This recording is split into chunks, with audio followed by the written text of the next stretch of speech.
the night before Christmas.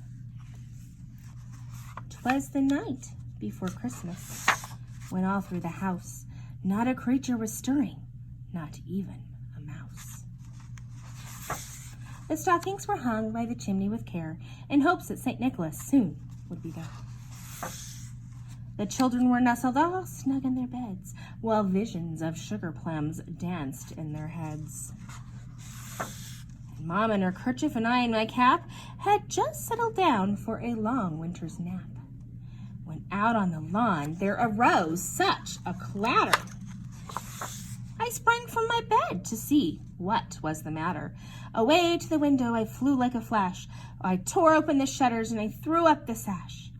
The moon of the breast of the new-fallen snow gave a luster of midday to objects below.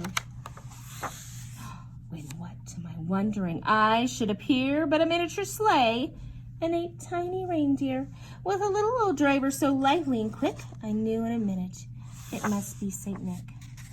More rapid than eagles his coursers they came, and he whistled and he shouted and he called them by name. Now Dasher, now Dancer, now Prancer and Vixen, on Comet, on Cupid, on Donder and Blitzen, to the top of the porch, to the top of the wall, now dash away, dash away, dash away all. As dry leaves that before the wild hurricane fly, when they meet with an obstacle mount to the sky, so up on the housetop the coursers they flew, with a sleigh full of toys, and St. Nicholas too. And then in a twinkling I heard on the roof the prancing and pawing at each little hoof.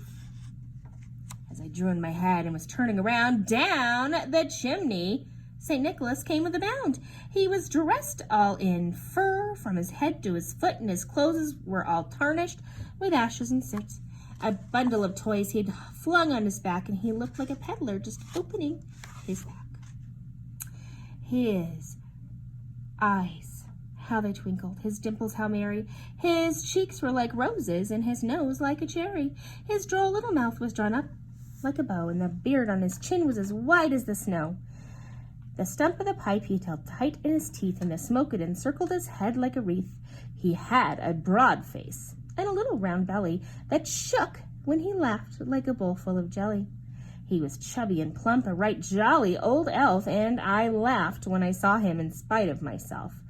A wink of his eye and a twist of his head soon gave me the know I had nothing to dread. He spoke not a word, but went straight to his work, and he filled all the stockings, and then turned with a jerk. And laying his finger aside of his nose, and giving a nod, up the chimney he rose.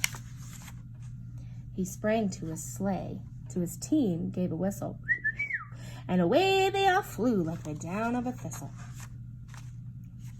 But I heard him exclaim, as he drove out of sight, "Merry Christmas to all, and to all a good night."